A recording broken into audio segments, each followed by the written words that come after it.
Bonjour, bonsoir mesdames et messieurs. Merci d'ores et déjà de votre constante fidélité à Chérifla Télévision. Nous vous souhaitons la bienvenue dans cette nouvelle édition de votre émission de débat hebdomadaire appelée 100 langues de bois. La 5e région du Mali, appelée la Venise malienne, était autrefois la convoitise des marchands de renommée internationale. Aujourd'hui, fort malheureusement, Mopti est la plaque tournante des attaques djihadistes avec son lot de morts d'hommes tant dans les rangs de nos forces de défense et de sécurité, si bien que dans les rangs de nos frères d'ethnie Peul et Dogon.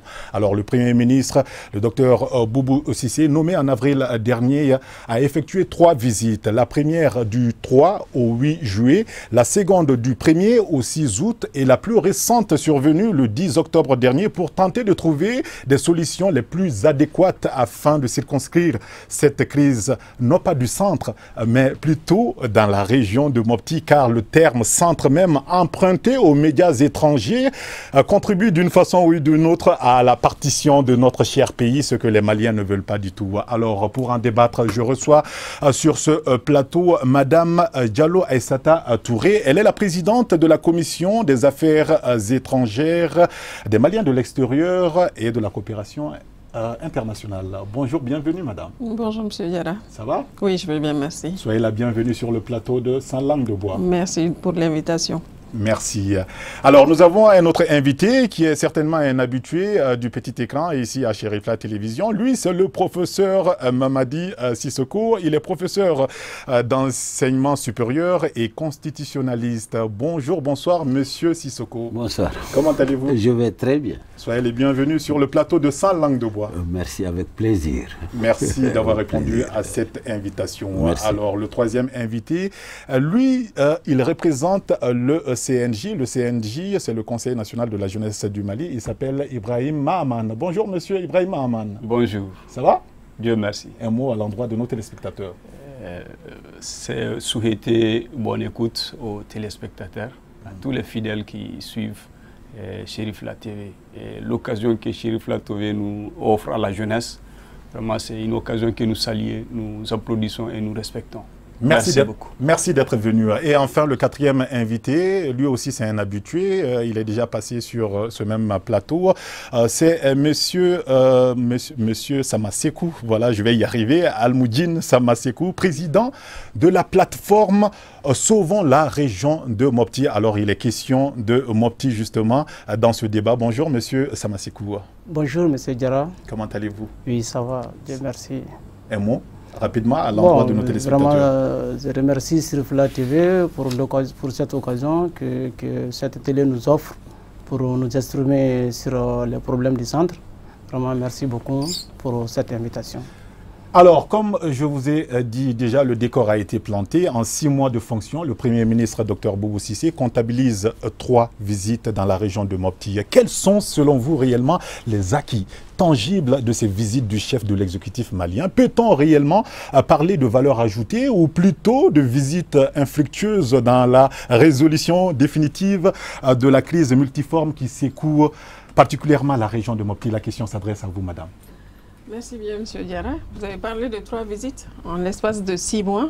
Je pense que c'est compte tenu des circonstances, et les circonstances qui sont assez malheureuses, qui font que ces déplacements, bien que nos populations qui sont sur place pensent le plus souvent être délaissées par l'exécutif, je pense que le déplacement du Premier ministre et de certains de ses ministres, le chef du gouvernement, certains de ses ministres dans ces zones-là montrent à suffisance que les populations sont au cœur des préoccupations du gouvernement. C'est un signal fort pour montrer qu'aucune population n'est délaissée et que le gouvernement est en train de travailler pour la recherche de solutions des problèmes qui se posent à ce niveau. Je pense que les visites constituent, à mon avis, à mon entendement, et je pense que c'est la perception de plusieurs personnes, c'est de donner un signal fort pour que les populations sachent qu'elles sont au cœur des politiques et des visions du gouvernement. Alors, merci. La même question s'adresse à monsieur Sissoko, le professeur constitutionnaliste. Que pensez-vous de ces 3 visites, de ces 3 sorties-là? Peut-on réellement parler de valeur ajoutée? Bon, moi, je dirais ne pas s'y rendre, c'est ce qui constituerait une surprise. Mais ces visites s'inscrivent dans l'ordre des choses. Le gouvernement est chargé de maintenir la protection des biens et des personnes. C'est une mission quotidienne du gouvernement. Il ne peut pas s'en défaire. Il ne peut pas déléguer ça non plus. C'est constitutionnel. Donc ça ne me surprend pas, ça ne m'épate pas qu'un Premier ministre se rende dans les régions assaillies de bandits et de terroristes. Mais surtout, il ne s'agit pas de se présenter. Est-ce que ces fréquentes visites ont pu empêcher quelque chose? Voilà la question. C'est justement ça la question. C'est là où justement, il va falloir ajouter à ces visites d'autres actes. Il va falloir s'engager davantage et changer de vision. Tant qu'on ne change pas de vision et qu'on ne s'attaque pas aux problèmes de façon concrète, les simples visites ne nous amèneront nulle part. La réalité est ailleurs. Alors, professeur, on croit savoir qu'il est en train de s'attaquer au mal de la racine. J'ai presque envie de dire, Monsieur Samaseko, partagez-vous la vision du professeur Sissoko? Bon, je ne dirais pas que je partage 100% la vision du professeur, mais ce qui est sûr, ces visites ont montré leurs limites. C'est vrai, ces visites sont salutaires, puisque se déplacer, aller voir les populations, discuter avec les populations pendant 5-6 jours, malgré les charges du gouvernement, c'est des choses qu'on peut saluer, mais c'est des choses qu'on peut améliorer, c'est-à-dire en voyant même les castings, c'est là qui accompagnent les premiers ministres pour aller à Mopti. Je ne dis pas que ces gens, ce n'est pas des gens qui peuvent aider à sortir de la crise, mais on peut reconstituer cette équipe-là pour mieux faire.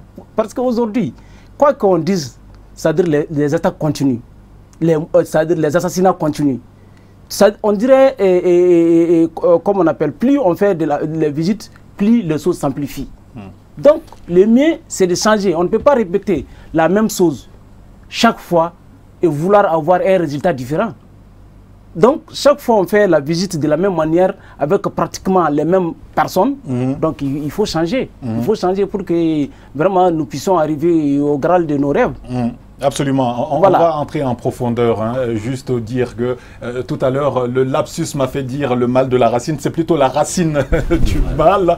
Voilà. Donc, est-ce que ces sorties peuvent être jugées contre-productives, à votre avis, Monsieur Ibrahim?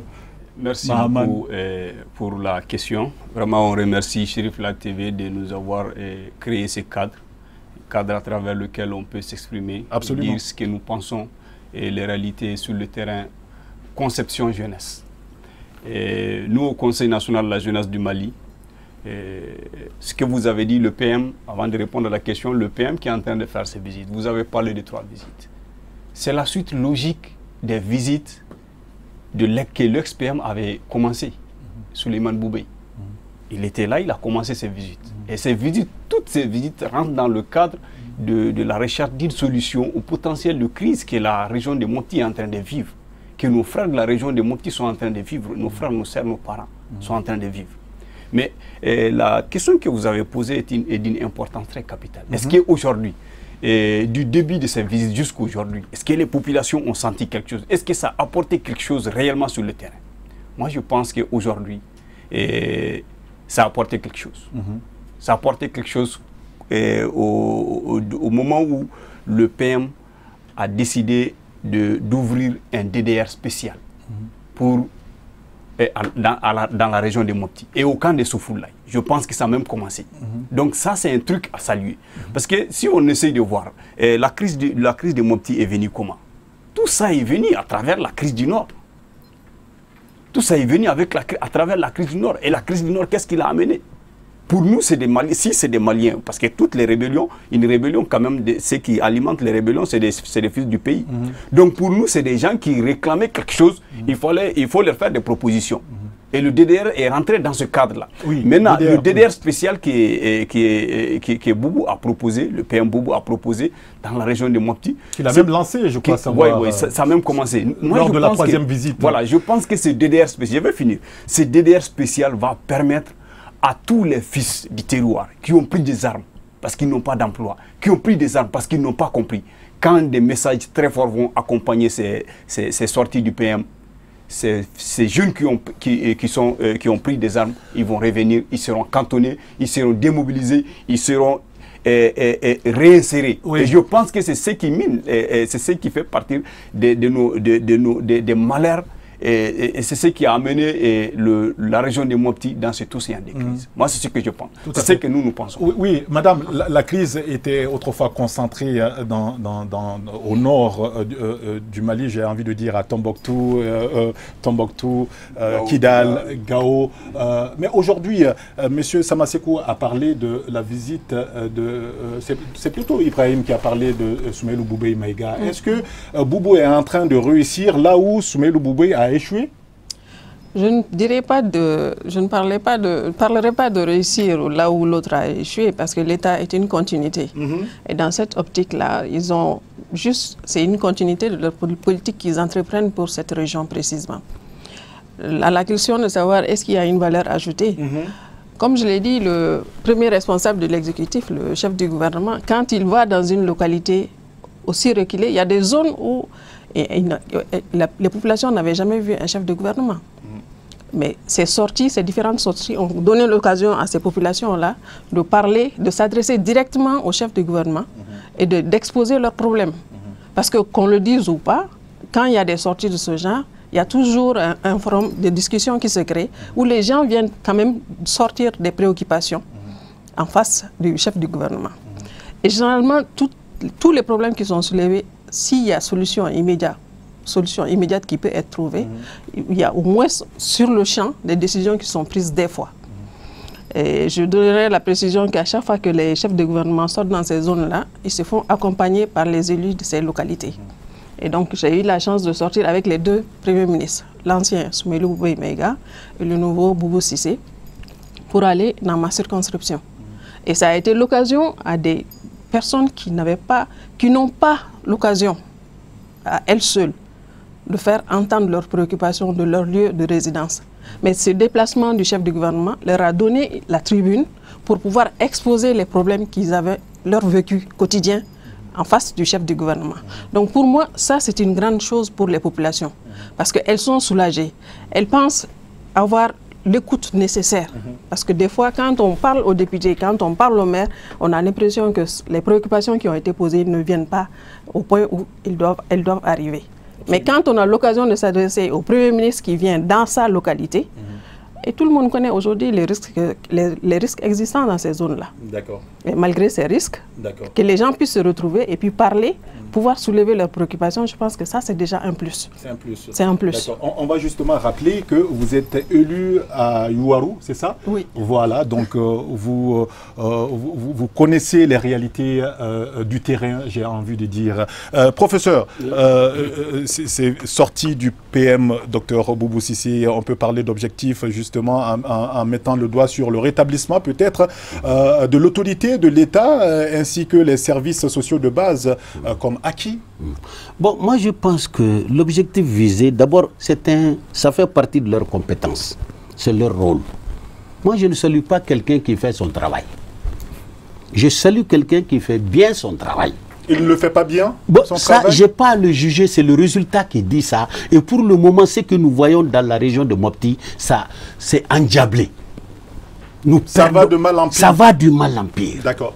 Aujourd'hui, au nord comme au centre, ça devient des préoccupations. Nous voyons les jeunes qui manifestaient la semaine dernière. Oui, on va largement y revenir. Hein. On va largement y revenir. Comment vous voulez me faire croire que ces différentes visites ont apporté quelque chose? Madame parle d'élus. Vous amenez aux populations des gens qu'ils ont élus il y a 3 ans, qui n'ont plus de légitimité. Vous croyez que vous les choquez? Ou vous êtes en train de les amadouer? Professeur, ils sont encore légitimes. Mais on est légitime lorsqu'on est élu. On ne devient pas décret député. D'accord. On ne devient pas décret maire par député. Passons d'abord à respecter le droit et la volonté des populations. Selon vous, le droit n'est pas respecté? Non, nous sommes dans des zones de non-droit, où on agit coup par coup. D'accord. Et c'est cette vision-là qui est en train d'endiabler la situation. Au Mali, il est temps qu'on cesse de caresser les choses. Il faut dire les choses avec raison. Telles qu'elles se présentent. Il s'agit du bien commun. Notre pays a des problèmes. Aujourd'hui, en tant que Kaysien, tu es étiqueté comme étranger à Mopti, tu es étiqueté comme étranger au nord. C'est là notre combat. Mais notre combat n'est pas de dire qu'un premier ministre est parti, il a fait ça. Il a fait quoi? Le résultat, nous jugeons les hommes par ça. Et pour le moment, nous avons peur. Ils n'ont qu'à doubler d'efforts. Pourtant, cette offensive du PM a largement contribué à faire taire les armes entre les ethnies Peul et Dogon. C'est un pas, un grand pas dans la résolution de la crise. Vous savez le problème dans la région de Mopti. C'est la stratégie des groupes armés. Oui. Nous, on ne connaissait pas ces conflits communautaires. La stratégie maintenant des groupes armés et des djihadistes, c'est de nous tourner dos à dos. D'accord. Et cela suppose déjà qu'il y a un problème. Quand vous parlez des Dogons et des Peuls, mais c'est des gens, c'est des peuples qui vivent, des communautés qui vivent ensemble il y a des siècles.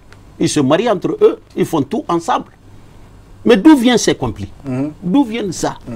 C'est tout simplement la non-maîtrise des outils de commandement.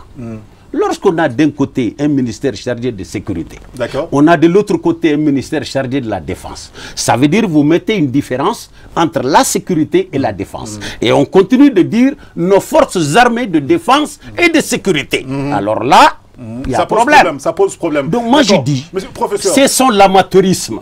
D'accord. Quand on gère un État, on gère un État avec des concepts. Avec des outils bien adaptés et dans l'autonomie. Les moyens, les concepts ne sont pas assez outillés. Non, je ne pense pas. On va peut-être pas monopoliser. Je ne pense pas. Lorsque par exemple, lorsque le président, par exemple, parle de haut représentant. Oui. Laissons réagir Monsieur Djara. Partagez-vous. Non, pas du tout. Pas du tout. La même philosophie. Non, pas du tout. Il parle plutôt d'échec. Le professeur s'est inscrit dans un autre registre. Lequel? Qui n'est pas à l'ordre du jour. Il parle de mandat de député. Moi, à Mopti, aujourd'hui, j'ai faim, j'ai soif, je suis malade. À Mopti, et même avoir les médicaments, c'est un problème. C'est ça peut-être la racine du mal dont je parlais tout à l'heure. Les malades sont au centre, mais les médicaments sont aussi d'ici. Pour les transporter vers Mopti, vers certaines zones, il y a des djihadistes partout. Vous avez dit tout de suite que les prémices à pu taire les armes. Non, ça vraiment c'est cette façon de voir qui peut créer des problèmes. Les armes ne se sont jamais tuées à Mopti. Tous les jours, c'est des morts. Peut-être la communication a changé. On a changé la façon de communiquer. Sinon, tous les jours, c'est des morts. Tous les jours, c'est des assassinats ciblés. Quand un premier ministre se déplace à partir à Mopti, en tout cas, moi, Mopticien, je salue ça. C'est une très bonne chose. S'il peut le faire, il n'a qu'à continuer à le faire. Maintenant, parler des élus, en tout cas, ça c'est un autre débat qui ne concerne pas de notre débat. C'est là où vraiment je suis aux antipodes du professeur. D'accord, on a la chance d'avoir parmi nous ici une députée, si j'ose dire. Voilà, donc, mais juste avant de laisser réagir Madame Ibrahim Mahaman, est-ce que vous êtes d'accord avec le professeur quand il dit que ce soit Soumaïlou Boubé Maïga, que ce soit le docteur Boubou Sissi, que personne n'a réussi à faire bouger la ligne? En réalité, ce qu'on doit comprendre, le professeur est sur sa logique, mais on ne peut pas mettre un enfant au monde tout de suite et lui demander de se lever et marcher. Un processus de paix, quand un pays tombe dans un océan de crise, ce n'est pas du jour au lendemain qu'on peut le faire sortir de cette crise. Et, non, je n'ai pas fini. Tu as donné suffisamment de temps aux oui, allez-y, vous avez le même temps de parole. Aujourd'hui, ce que je vais dire, il faut que nous comprenions ensemble, nous sommes tous des Maliens, nous avons un seul souci aujourd'hui, faire sortir le pays de cet océan de crise. Maintenant, il faut que nous comprenions ensemble que toutes les grandes nations au monde se sont construites après de très grandes violations et de très grandes crises.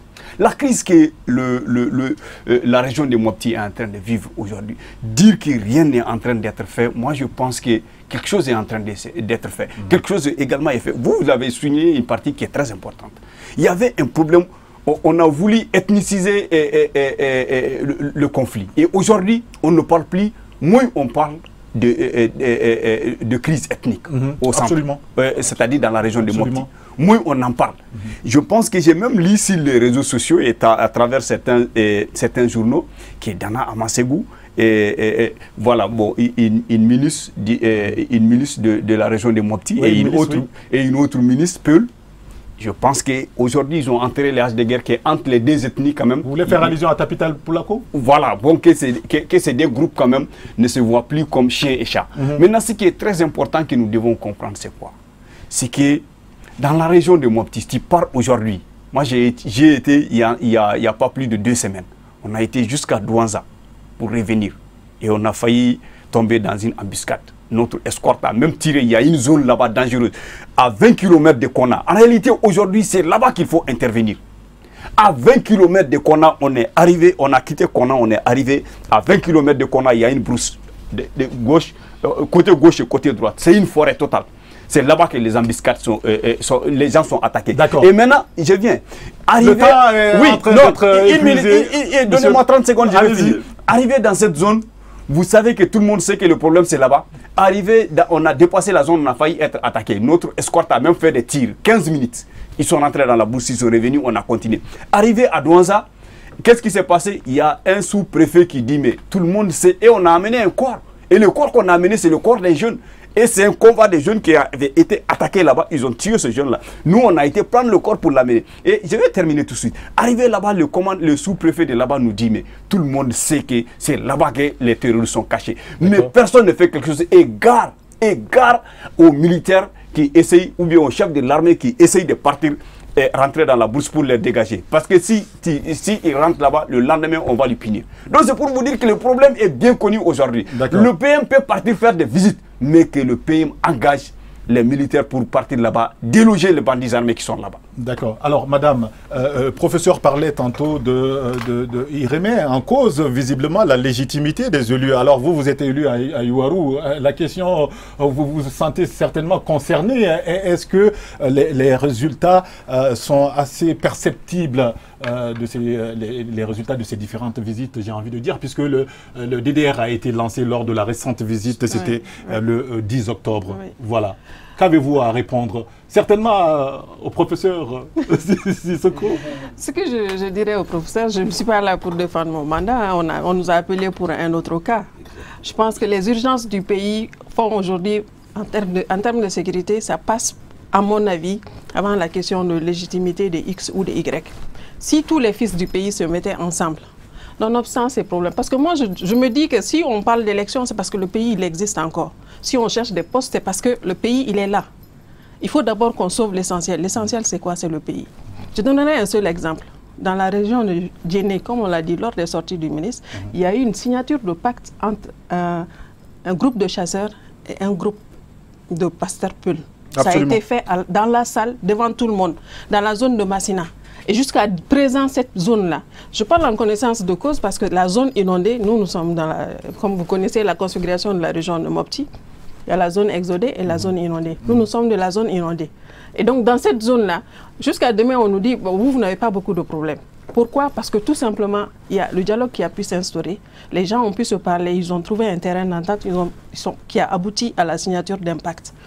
Maintenant, si l'énergie qu'on met à se défendre, l'énergie qu'on met à décrier les uns et les autres autour des problèmes que moi j'estime secondaires, parce que c'est secondaire, la recherche d'un poste, c'est secondaire, dire que X, Y a bien fait ou mal fait. Si tout le monde concentrait la même énergie pour trouver des solutions aux problèmes cruciaux de sécurité que nous connaissons aujourd'hui, je pense qu'on n'en serait pas là. Lui, il vient de dire tout à l'heure, on a des zones où il y a un seul passage. Ce seul passage est connu de tout le monde. C'est le passage qui est emprunté de tout le monde. Et malheureusement, ce sont aussi ces passages qui sont ciblés par les poseurs de mines, d'engins explosifs. Donc, ce qui explique des fois le nombre et puis les atrocités qui se produisent sur ces chemins-là. Mais des fois, c'est su. C'est su par une partie de la population. Des gens qui...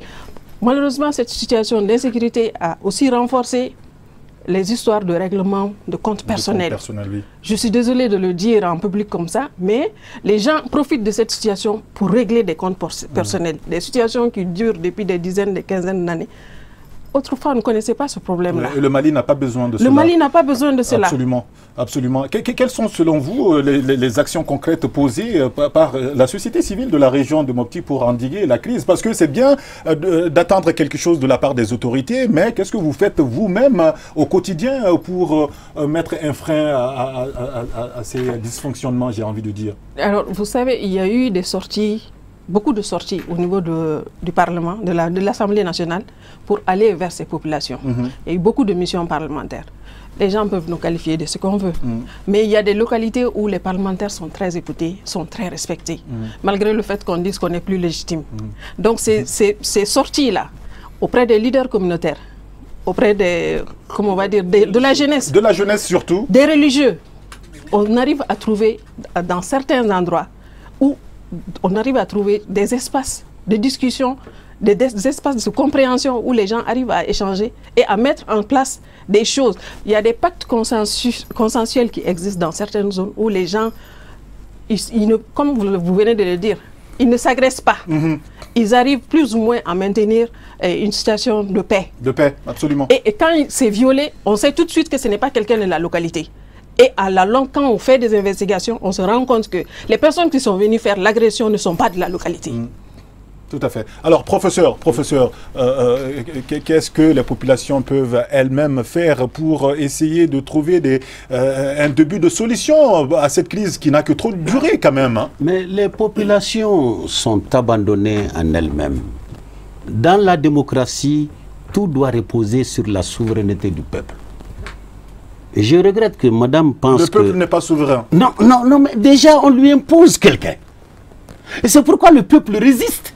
Lorsque le peuple choisit un représentant, le peuple choisit en même temps de se soumettre à cette personnalité.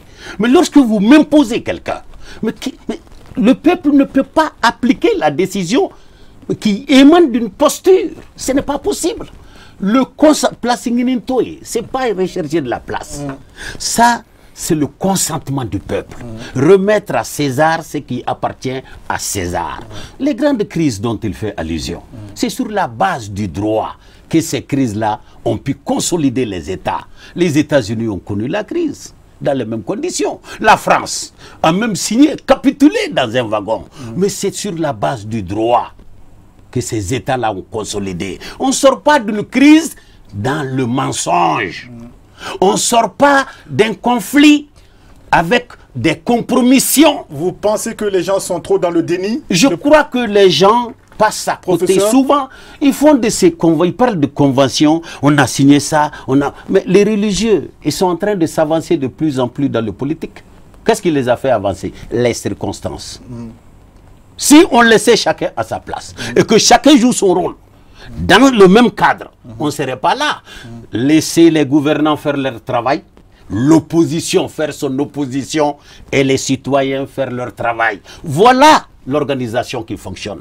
Et tout ça se situe où? Dans la Constitution. Mais lorsqu'un pays se comporte comme s'il n'a pas de Constitution, lorsque l'autorité se donne tous les pouvoirs, comme si le peuple n'est là qu'à accepter, mais c'est ça qui pose le problème. Il faut qu'on remette... Vous pensez réellement que c'est la démarche de l'exécutif de vouloir imposer des choses au peuple? Aujourd'hui, c'est toutes les démarches, le processus démocratique qui sont entrepris dans des cadres illégaux et inefficients. On est dans un contexte quand même assez particulier, professeur. Oui, mais allez, on va évoluer en donnant la parole aux autres. Je veux dire, par exemple, il faudra qu'on se maintienne dans la quiétude. Et ce problème irrédentiste est partout. Dans tous les pays africains, là, ils connaissent ça.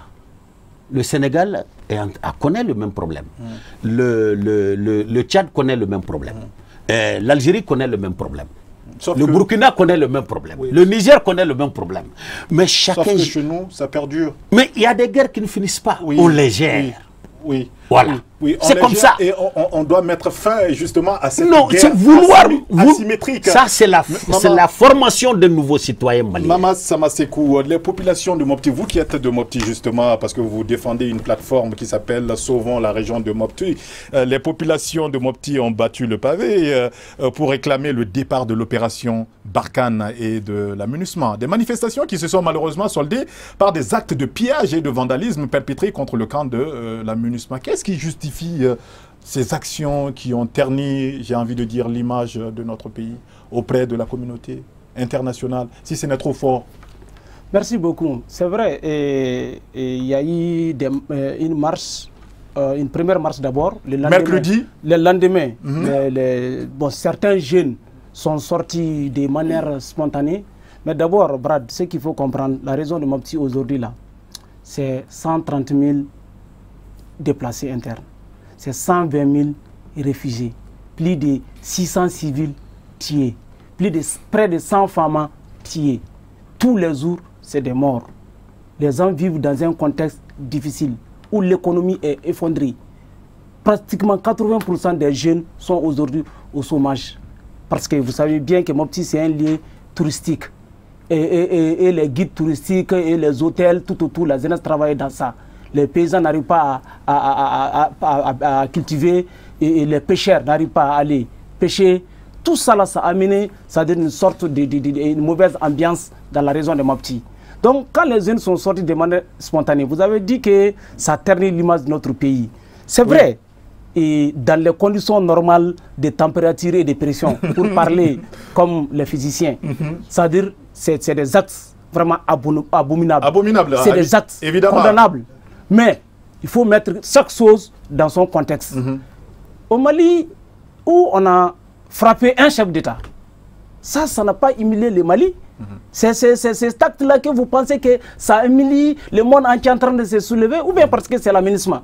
Non, c'est vrai, c'est condamnable. Moi-même, dans les conditions normales, je ne vais jamais dire à quelqu'un de faire ces actes-là. Mais mettons les choses dans leur contexte et relativisons les choses. Donc, c'est ça que je voulais dire au Mali ici. Nous avons tous vu à Bamako ici. Un chef d'État a été battu dans son palais. Ça n'a pas humilié le Mali. Monsieur Samasekou, non, allez-y, on est dans un débat ouvert. Oui, on est dans un débat ouvert. Mais quand les gens voient, les jeunes voient leur papa, leur maman, leurs fils, les mamans voient leurs enfants tués tous les jours.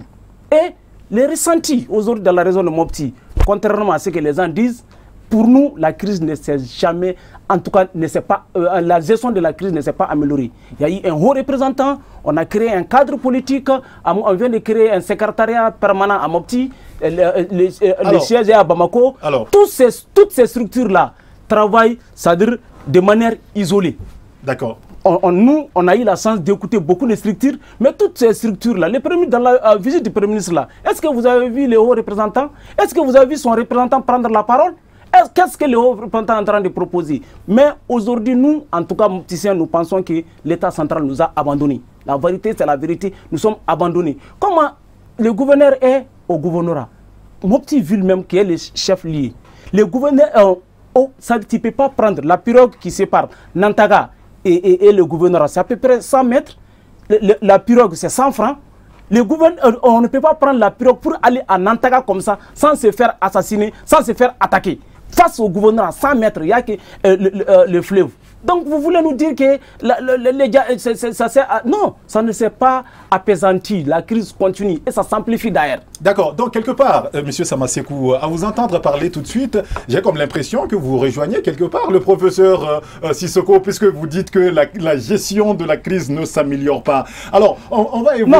Non, c'est une précision d'abord. D'abord, je voulais préciser par rapport à DDR. D'accord. Par rapport au DDR, c'est pas Boubou qui a amené. C'est pas. Oui, le processus avait été. Le processus était lancé. Moi-même, j'ai fait 2 missions sur Mopti dans ce cadre-là. D'accord. Boubou a trouvé ce système sur place. C'est pas lui qui a amené. Donc, on ne peut pas dire que c'est une valeur ajoutée que le Premier ministre a apportée. Ça, c'est la continuité.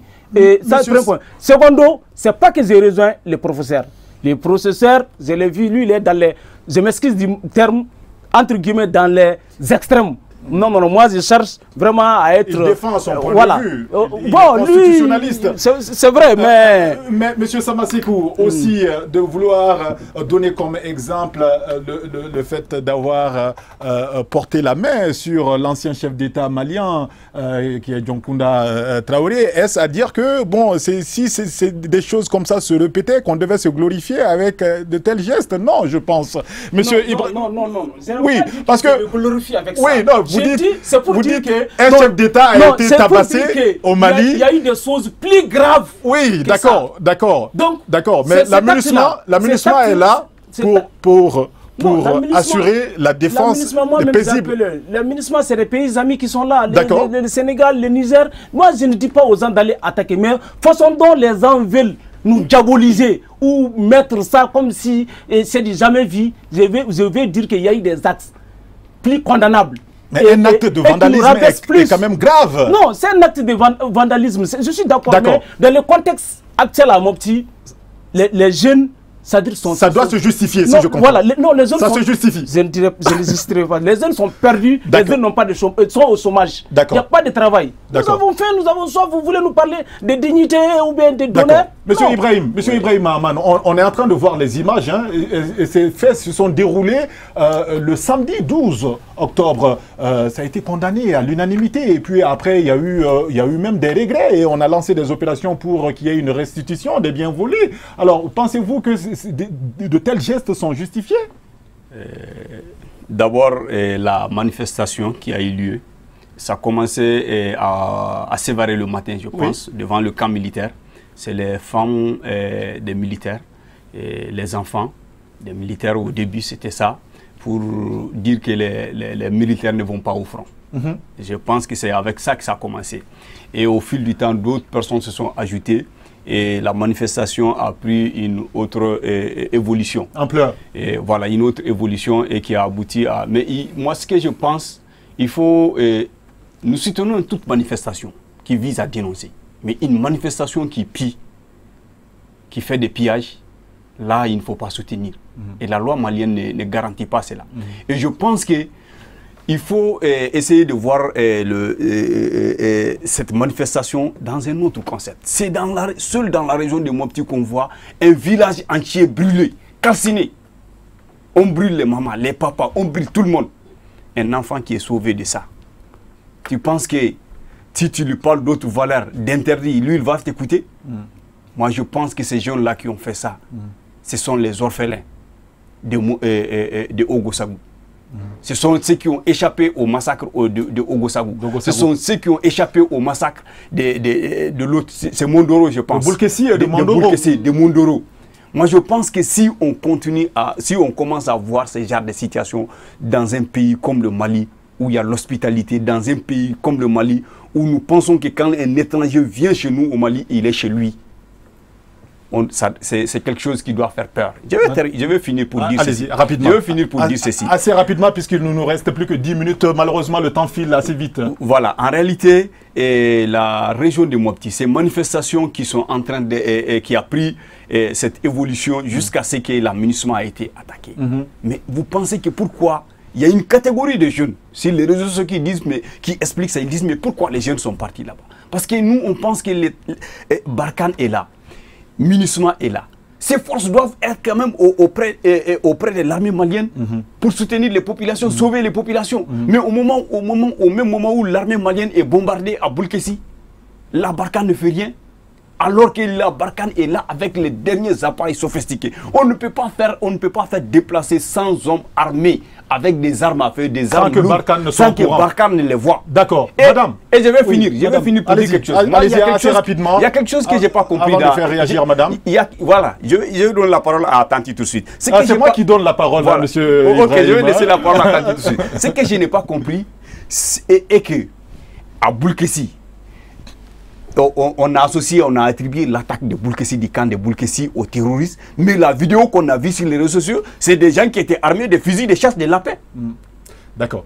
Comment des gens armés de fusils de chasse de lapin peuvent partir démettre l'armée malienne? Et pour terminer, tout cela a eu lieu. Il n'y a pas un seul groupe terroriste qui a revendiqué. Il a fallu que les jeunes de Sévaré marchent pour qu'on voit une vidéo sur les réseaux sociaux pour dire que ouais, tel groupe terroriste était là. Madame Diallo, quelque chose n'est pas clair de la part des partenaires, surtout Barkhane. D'accord, c'est bien noté, hein, monsieur Ibrahim Mahaman. Madame Diallo, à présent, que reproche-t-on en fin de compte à la MINUSMA, à Barkhane, pour qu'il y ait autant de hargne, j'ai envie de dire, contre le camp, pour qu'il y ait autant de pillages?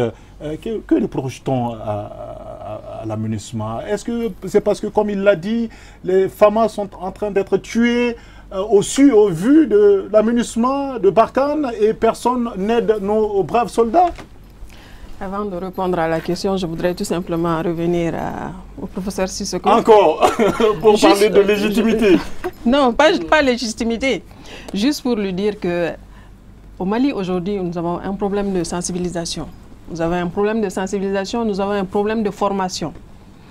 Et il est dans une posture où, peut-être dans son entendement, les citoyens, parce que lui, quand il parle de citoyens en termes de droit constitutionnel, il élargit à l'ensemble du peuple malien.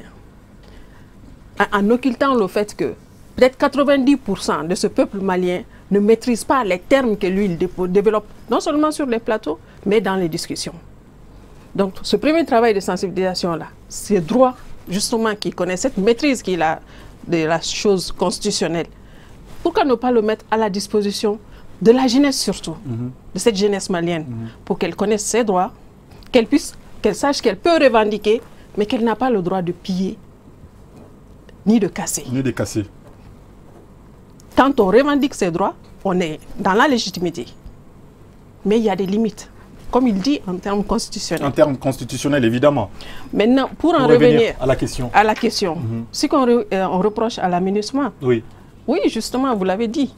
Pourquoi l'aménagement n'accompagne pas les soldats sur le terrain? Pourquoi les attaques se font, l'aménagement n'intervient pas?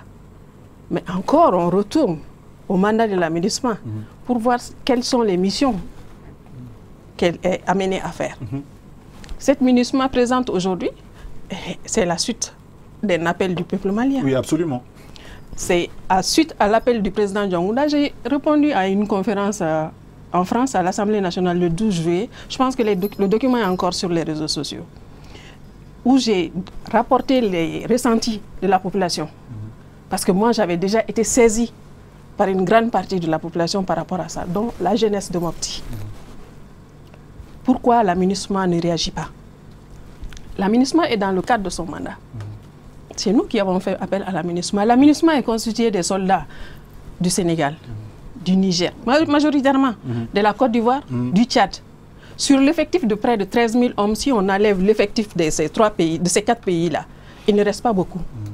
La France, qu'on décrit beaucoup, la France aujourd'hui a 25 éléments au niveau de la MINUSMA, à des postes stratégiques.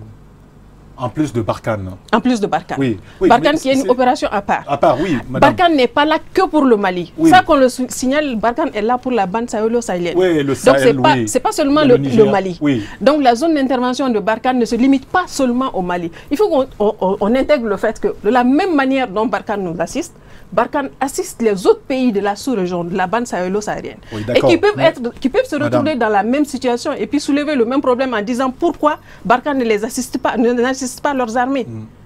Oui, madame, vous qui êtes élue justement, que faites-vous pour qu'il y ait un mandat, je ne sais pas moi, pour que la MINUSMA assiste de façon régulière, accompagne de façon régulière nos forces armées maliennes? Parce que c'est un peu ça aussi, le rejet des populations de Mopti et du Mali de façon générale. C'est pourquoi on salue de tels plateaux, parce que ça permet aux gens d'avoir l'information exacte. La MINUSMA, quand elle est arrivée, la relation était entre l'exécutif et la MINUSMA. Oui. Mais au niveau de l'Assemblée nationale, nous avons exigé à ce que la MINUSMA puisse venir nous rendre compte. Donc à ce jour, chaque année, on a une journée Assemblée nationale et MINUSMA où la MINUSMA vient nous présenter son rapport des différentes activités qu'elle a menées sur le terrain au cours de l'année écoulée. Ce qui n'était pas courant. Et en ce moment, les recommandations et les observations sont soulevées par les députés de l'Assemblée nationale avec des questions qui sont posées de façon précise par rapport aux problèmes qui se posent à la MINUSMA. Et on a des réponses au cours de ces séances-là. D'accord, d'accord. J'aimerais bien approfondir, mais malheureusement, on arrive au terme de cette émission. Professeur, quelle est votre appréciation? Oui, votre appréciation de... Je sens que les représentants... même entre guillemets, veulent se décharger sur nous, les enseignants. Et la jeunesse, madame dit non, hein, catégoriquement. Nous faisons ce que nous pouvons. Parce que nous cassons même le jargon. Lorsque je me trouve sur un plateau, j'essaye d'adopter des termes qui puissent être compris par le lambda, le citoyen. Le malien lambda, c'est ça qui nous intéresse. Pour qu'il puisse comprendre. Donc, vous voyez cette jeunesse aujourd'hui. Quand vous parlez des vandalismes, des actes qu'ils ont accomplis, moi, cela ne m'intéresse pas. Mais pourquoi ce vandalisme a-t-il eu lieu? Voilà ma question. C'est la problématique qui m'intéresse. C'est justement la question. C'est pas le sujet. Oui, c'est la question. Comment est-on arrivé là? Oui, absolument. Nous avons une organisation internationale qui est venue dans notre pays en vue de nous assister. Ils sont venus avec un mandat qui leur dit qu'ils ne peuvent pas aider l'armée à faire la guerre. Or, l'ONU peut faire la guerre. Parce qu'il s'agit de restaurer la paix. Non, ils disent non, nous sommes là pour protéger les populations. Et protéger la population ne veut pas dire donner seulement, se convertir en ONG. Il faut aussi également les protéger. Mais chaque fois qu'il y a des attaques, c'est par village maintenant. Ce n'est plus par individu ni par groupe. À Mopti, c'est par village. Et c'est grave. C'est des assassinats massifs. Ça dépasse même les compétences de nos tribunaux. Ça devient des crimes contre l'humanité. C'est grave. C'est des atrocités assez graves. Donc, aujourd'hui, l'État n'arrive pas à exercer ses compétences parce qu'on nous cantonne dans des limites. On interdit à notre armée de ne pas aller à tous les endroits. On ne nous laisse pas prendre nos initiatives. Pendant que vous êtes là, vous dites que vous avez un mandat. Voilà le problème qui a eu lieu depuis le début des choses.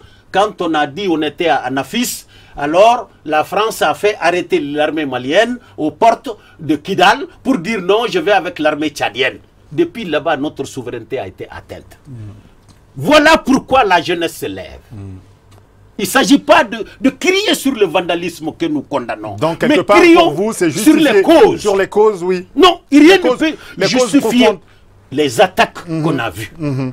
Mais cependant, dans la recherche de solutions, il va falloir que nous, les chercheurs, nous nous attachons à découvrir les causes de cette violence. Et c'est ça qui est important. Aujourd'hui, la communauté internationale doit jouer jeu franc avec le Mali. Le Mali doit exiger le jeu franc. Absolument. À ses partenaires. Leur dire, nous avons une souveraineté. D'accord. Notre problème là, nous voulons la régler avec vous. Par négociation. L'actuel président dit, je ne veux pas la guerre. Je veux qu'on règle par négociation, c'est entre Maliens. D'accord. Et si pendant ce temps, nous constatons d'autres comportements, nous avons le droit d'être francs l'un envers l'autre. D'accord. Je crois qu'aujourd'hui, il va falloir que la communauté internationale soit amenée à comprendre ses compétences au Mali. Les compétences internationales et les compétences nationales du Mali ne rentrent pas en conflit en droit international. Il y a des compétences que seules les autorités maliennes peuvent jouer. C'est pourquoi j'ai dit omettre le droit, c'est s'enfoncer davantage. D'accord, c'est compris, professeur. Voilà. Juste un dernier tour de table, puisque l'émission est pratiquement arrivée à terme.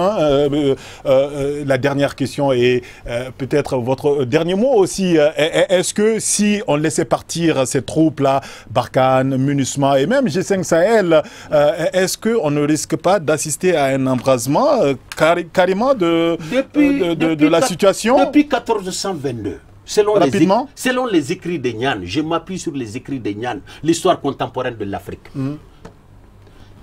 Ce problème, le nord a été occupé jusqu'à Tombouctou. C'est Soni Alibert qui a découvert. D'accord. Qui a attaqué, qui les a amenés jusqu'à leur dernière retranche. Et ensuite, Aski est venu. Aski a appliqué la même politique que Soni Alibert.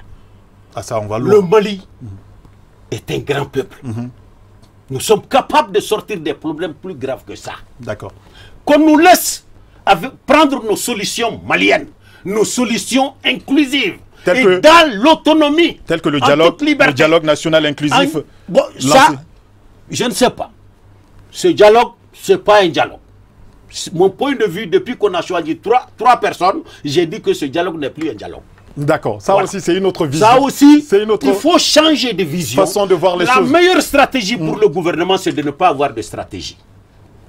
D'accord. C'est d'être tout droit, respecter le droit, rien que le droit, et tout pour le droit. L'accord de mise en œuvre, ce qui ne va pas, qu'on applique le droit international. Qu'on mette cet accord-là au regard du droit international. Vous allez voir que le Mali ne devait pas accepter certaines choses. D'accord. Tout ce que le gouvernement peut faire, il l'a fait dans le cadre de la mise en œuvre de l'accord. Merci. Moi, je crois qu'aujourd'hui, le Mali, les autorités doivent prendre leurs responsabilités.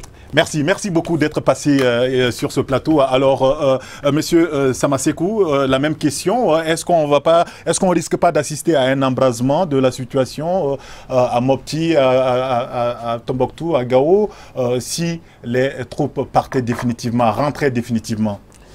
Ok, merci beaucoup. Assez rapidement. Oui, M. Diarra, je viens à la suite du professeur qui dit que les chercheurs doivent chercher la cause. Moi, je trouve qu'ils doivent aller plus loin. Ils doivent aller chercher la cause même de la cause pour trouver la solution. Parce que les causes, ça c'est nous. qui se ressemblent. Un chercheur va jusqu'à la cause de la cause. D'accord. Mais par exemple, l'aménagement, on parle de stabilité. Alors que pour avoir la paix, c'est-à-dire c'est un tripier. Paix, stabilité, sécurité. Sécurité, absolument. L'aménagement, dans leur façon de comprendre, c'est la stabilité. Personne ne doit, c'est-à-dire, en tout cas, quand on sensibilise bien la population sur les missions de l'aménagement aujourd'hui, nous devrons plutôt nous battre pour qu'on change les mandats de l'aménagement, pour que l'aménagement puisse combattre les terroristes auprès de nos forces armées. Et dans nos forces armées, il y a des braves hommes dans nos forces armées. Il y a des braves hommes dans nos forces armées. Tout ce qu'on dit là, si on part sur le terrain là, quand tu regardes les forces armées dans le combat, tu sauras que vraiment au Mali, il y a des grands hommes dans l'armée. Mais là n'est pas le problème. Aujourd'hui, les jeunes qui sont partis attaquer, tu sais, la cause de la cause c'est quoi? 926 écoles fermées. Ces jeunes depuis 7 ans. Quelqu'un qui n'est pas parti à l'école, qui ne sait ni lire, ni écrire, qui n'a pas voyagé, mais il vit dans le noir total. Il va comprendre quoi? Donc 926 écoles fermées. Donc il faut vraiment essayer d'équilibrer les choses. Ça c'est le premier point. Et puis nous sommes dans un état qu'on appelle état-nation. Le professeur est là. Avant d'être Pel, avant d'être Bozo, avant d'être Dogon, nous sommes d'abord Maliens. Et nous devrons faire la sensibilisation pour que la jeunesse d'aujourd'hui ait l'amour de ces pays-là. Et l'amour de la... C'est-à-dire qu'il faut aimer le Mali plus que, je m'excuse auprès de nos grands guides religieux, plus que sa religion même. Il faut aimer les pays plus que sa religion. Mais aujourd'hui, cette culture-là n'existe pas. Et on sent... Merci. Voilà, donc vraiment, il faut apprendre, il faut sensibiliser les jeunes à aimer le Mali. Merci d'être passé nous voir ici à Chérifla à télévision. Monsieur Ibrahim Mahaman, est-ce que le départ des troupes étrangères, ce serait ça la solution? Rapidement, avant de passer la parole, avant de donner la parole à madame pour le mot de la fin. Ok, je pense qu'aujourd'hui, on doit se poser une question. Vous avez posé une bonne question, que le départ de ces troupes au MINUSMA et Barkhane, est-ce que ça va redonner la confiance? Est-ce que les Maliens, les villageois peuvent vivre dans leur village? Je vais vous rappeler quelque chose qui est très capital sur le plateau. Les téléspectateurs nous sont en train de nous écouter. Le nord, les 2 tiers du Mali ont été occupés pendant longtemps par les soi-disant terroristes. Est-ce qu'un seul village malien a été calciné pendant leur occupation? Aucun village n'a été calciné totalement. Au contraire, pendant leur occupation, je ne les défends pas, pendant leur occupation, les populations, il n'y a même pas de vol. Les voleurs même avaient peur de voler en ce moment. Pourquoi maintenant, avec toute la force mondiale au Mali, des villages sont calcinés chaque 3 mois?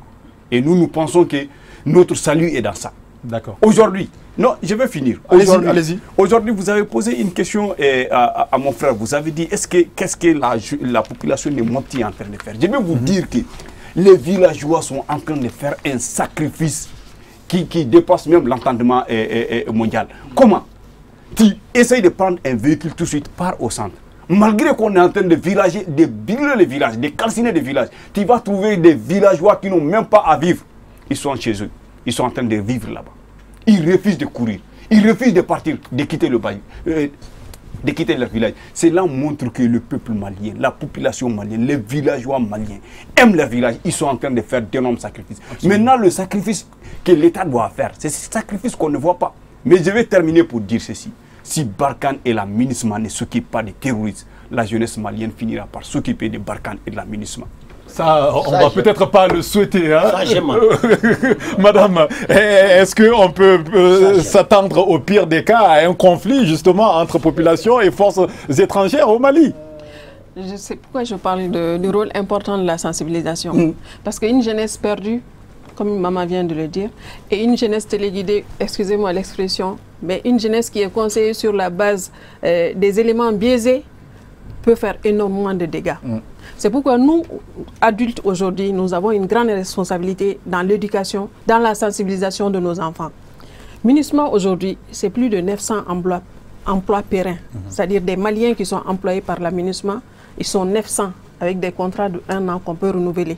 Les emplois saisonniers, c'est 1920, près de 2000 jeunes qui arrivent à se faire embaucher pour 3 mois, 6 mois auprès de la MINUSMA. C'est vrai que tout le monde ne peut pas être absorbé. Mais encore une fois, quand on parle du mandat de la MINUSMA, on voit que, oui, la MINUSMA sert d'interposition, elle ne peut pas se battre. C'est vrai, mais ce qu'on ne doit pas occulter, c'est que la MINUSMA perd ses éléments. Près de 200 casques bleus. Aujourd'hui, la MINUSMA est considérée de la mission des enquêtes des Nations Unies la plus meurtrière au monde. La plus meurtrière. Donc, on n'est pas ingrat. Il y a la reconnaissance. C'est vrai que nous avons nos problèmes. Ce que Maman a dit, M. Samaseko a dit, je pense qu'il faut plus travailler dans ce sens-là. Chercher à renforcer le mandat de la MINUSMA pour qu'elle puisse effectivement nous accompagner dans le combat de ces groupes terroristes qui existent dans nos pays. Okay. Parce que si, comme on le dit, les pays de la sous-région, on dit, je vais employer comme une expression bambara qui dit que je pense que absolument. Mais si nos enfants aujourd'hui, nous ne les éduquons pas, nous ne les sensibilisons pas, il faut que la jeunesse que nous avons actuellement, ce que l'autre Touré vient de dire, ça m'a fait peur. Il faut qu'elle soit vraiment édifiée. Notre jeunesse, nous avons une responsabilité de donner la bonne information à la jeunesse. Elle doit être clairement guidée. C'est-à-dire savoir que c'est ça le bon chemin pour que le pays puisse s'en sortir. Ensuite, honnêtement conseiller. C'est-à-dire qu'il n'y ait pas d'agenda personnel ou de calcul derrière les conseils qu'on donne à la jeunesse. En général, les mouvements de foule, les jeunesses qui sont haranguées, c'est avec des slogans ou des choses qui sont faits délibérément pour pousser à la colère extrême et aux dégâts.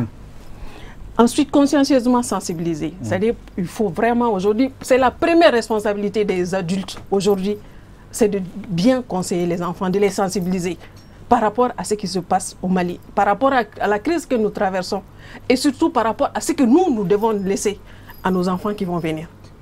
Merci. Merci beaucoup. Merci. Je pense que le message est passé et je pense qu'on va arriver à surmonter cette crise multiforme qui n'a que trop duré, je le rappelle, dans notre pays. Merci à vous d'être passé.